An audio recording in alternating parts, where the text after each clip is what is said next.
Hello friends, in this video I'll tell you how to make a fade in and out effect in Capcut. Please like and subscribe and let's get started. So let's create a new project. Tap on a new project, select any video and click add. In Capcut there are two ways to add fade in and fade out effects to the beginning and end of a video clip. The first way is to use the appropriate effects, and the second way is using a keyframe. Let's consider the first way. Tap on the video clip to highlight it. Since in Capcut you can apply only one effect to one video fragment, we will split the original video with the split button.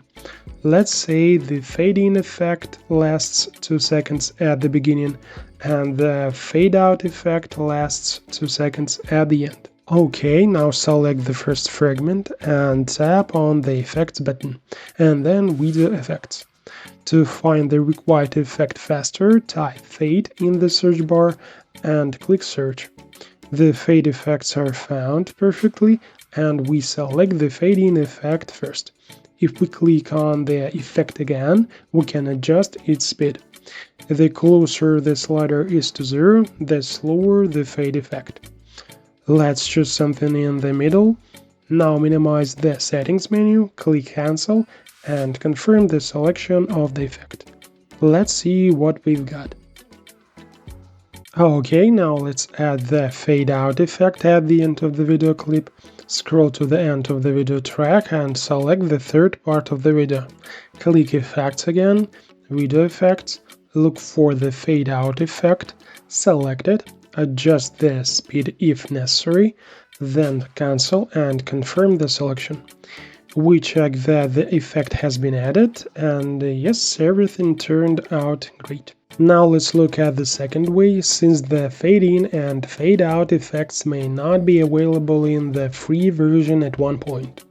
Select the video and place the playback cursor at the beginning of the video track. Now we add a keyframe to this place. This is done using the diamond icon here. Then scroll through the settings ribbon to the left and find the opacity button. Tap on it and reduce the level of opacity to 0. Agree with the setting. Next we create another keyframe on the 3rd second and immediately press the opacity button. This time we make the opacity equal to 100 and confirm the choice. We're checking what we've got.